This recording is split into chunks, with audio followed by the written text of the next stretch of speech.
Se mantiene la calma en la frontera que divide Venezuela de Colombia tras la caída de Nicolás Maduro. En Caracas, las calles han permanecido bastante vacías y los centros de abastecimiento, muchos de ellos, han estado cerrados durante esta jornada. Algo que contrasta con lo que han vivido los venezolanos que viven fuera del territorio, donde sí se han manifestado con celebraciones y con expresiones respecto al futuro para su país, algo que ha podido registrar Roberto Cox hoy desde Colombia.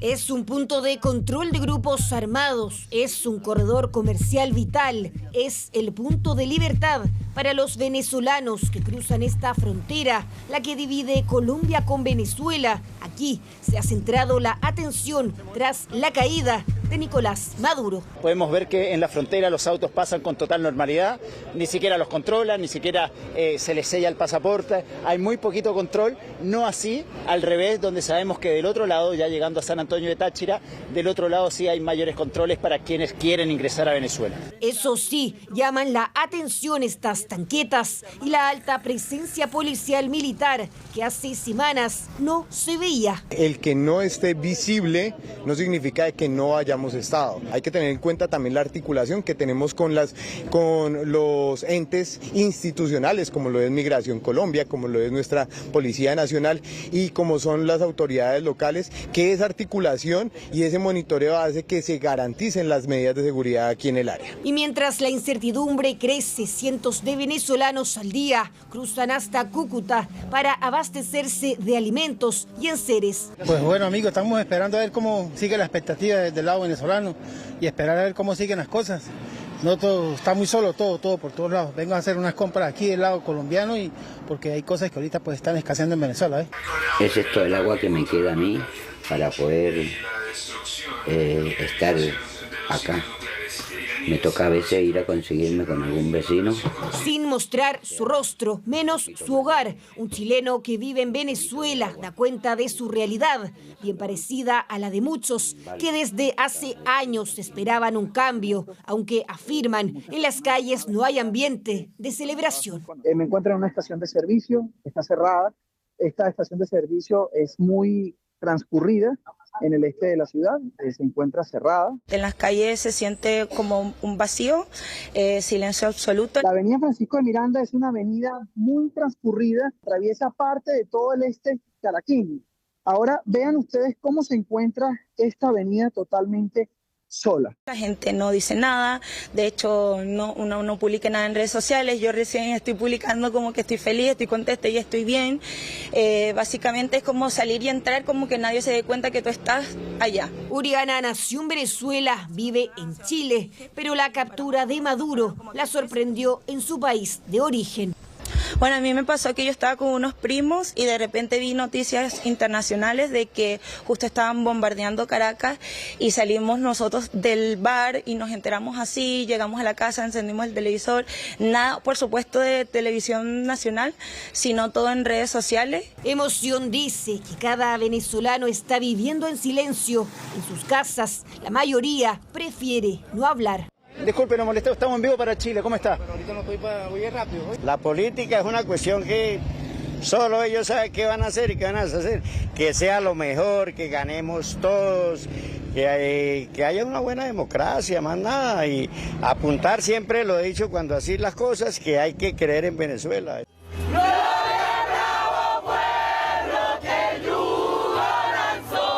En Chile, la emoción desbordó las calles en más de una ciudad. En la capital, el Parque Almagro, se repletó de ciudadanos venezolanos que esperan cuanto antes regresar a su patria. Tengo 15 años que no entro a mi país, porque no puedo entrar.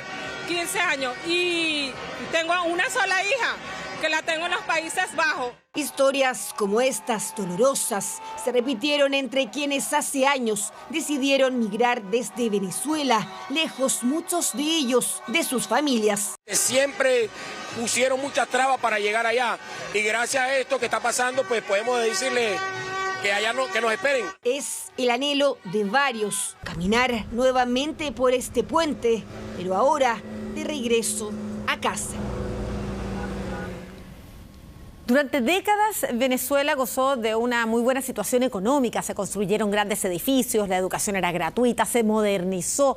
Era el país de la región más rico y poderoso, pero todo eso giraba a un recurso, el petróleo. Y es precisamente el petróleo uno de los grandes protagonistas de esta intervención norteamericana. Ayer el presidente Donald Trump reconoció que ese era uno de los objetivos, que querían recuperar el petróleo para las empresas estadounidenses y que compañías petroleras de ese país se harán cargo de la explotación del recurso.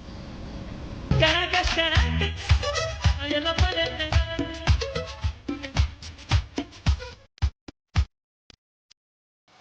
Conocido como el millonario de América, el paraíso petrolero o la Venezuela Saudita. Todo el mundo tenía acceso a comprar muchos bienes porque el dinero fluía en todas partes. Gracias a la explotación y comercialización del petróleo, Venezuela tuvo grandes ingresos que hicieron que el país fuera por lejos el más rico de toda Latinoamérica. Entre los años 40 hasta los 80, Venezuela gozó de una estabilidad financiera envidiable por todo el mundo. Se construyeron grandes edificios, carreteras, la benzina era muy barata, se fortaleció la educación, entre varias otras medidas. Todo gracias al petróleo. Sus hijos y ellos mismos estudiaron en universidades públicas financiadas por el Estado venezolano. Tenían el Producto Interno Bruto más alto de la región. Fue el país más rico de la región gracias a la industria petrolera y gracias también a que nuestro primer socio comercial era Estados Unidos. Una época de bonanza que comenzó a disiparse. En la década del 70 se nacionalizó el petróleo en Venezuela. Todo marchaba bien hasta que en el 80 el precio de este recurso natural cayó fuertemente. Toda esta riqueza que se dio fue monoproducto, gracias al petróleo por los dólares que entraban al país. Y nunca fueron capaces, lamentablemente, de desarrollar otros sectores productivos. Fue el caldo de cultivo finalmente para que el año 91 llegara el chavismo al país. Y ahí ocurrió un punto de inflexión. La alta inflación, el bajo precio del petróleo, la falta de otros sectores productivos y una débil democracia llevaron a que la tierra de gracia diera un giro de 180 grados. Con la llegada de Hugo Chávez al poder, las empresas privadas fueron expropiadas. Se formaron cambios legales para que el Estado tuviera el control mayoritario de proyectos productivos, a tal punto que 2 empresas estadounidenses ganaron demandas internacionales y aún esperan ser indemnizadas. La faja petrolífera del Orinoco es íntegramente venezolana. Venezuela es libre. Nuestro petróleo es nuestro. Fue y ganó y la gente votó por un Mesías buscando un cambio, pensando que la democracia que teníamos estaba muy corrompida y realmente habían casos de corrupción, pero se podía mejorar sin tener a un golpista en el poder. Este aceite mineral es el eje central de Estados Unidos. Así lo hizo saber explícitamente Donald Trump. Vamos a recuperar el petróleo que francamente deberíamos haber recuperado hace mucho tiempo. Se está extrayendo mucho dinero de la tierra. Vamos a recibir un reembolso por todo eso. Vamos a recibir un reembolso por todo lo que gastemos. Y la estrategia de Estados Unidos no es al azar. Según la OPEC, los principales 5 países con mayores reservas petroleras son Venezuela en primer lugar. Lo sigue Arabia Saudita, Irán, Irak y Emiratos Árabes. Venezuela tiene más o menos el 18% de las reservas de petróleo del mundo, pero hoy día Venezuela produce aproximadamente solo 1 millón de barriles de petróleo al día, que eso no es nada comparado con lo que se mueve mundialmente. Y ahí es donde está la riqueza, en la explotación del oro negro, pero también en las llamadas tierras raras, sectores donde hay componentes minerales muy específicos y escasos en el mundo, que son vitales para la tecnología y defensa. Lo que se necesita es voluntad política para que se lleguen a los acuerdos necesarios y podamos renacer a esa Venezuela pudiente. Es el sueño de los venezolanos volver a esa tierra próspera, donde el país crecía a pasos agigantados. El costo de eso aún está por verse. Vamos a revisar ahora imágenes captadas por diversas agencias en Caracas que muestran una manifestación a favor del capturado dictador venezolano Nicolás Maduro. Esto ocurrió hoy en el centro de Caracas, se le llamó la Gran Marcha por Venezuela y en ella los manifestantes denunciaron la captura del presidente Nicolás Maduro en la incursión militar estadounidense de ayer. Se gritaron y se leían consignas a favor del líder chavista. También estuvieron presentes, como veíamos, los llamados motorizados, estos motociclistas fuertemente armados que suelen ser parte de las manifestaciones convocadas por el régimen. Parte de las consignas será exigir respeto a la soberanía y el regreso de Nicolás Maduro y la primera dama Cilia Flores a territorio venezolano. Aunque el comercio permanece aún cerrado en su mayoría y la oposición se mantiene silenciosa en sus casas, los seguidores del chavismo se reunieron en esta primera convocatoria organizada por el Partido Socialista Unido de Venezuela, que denunció que Maduro y Flores fueron secuestrados.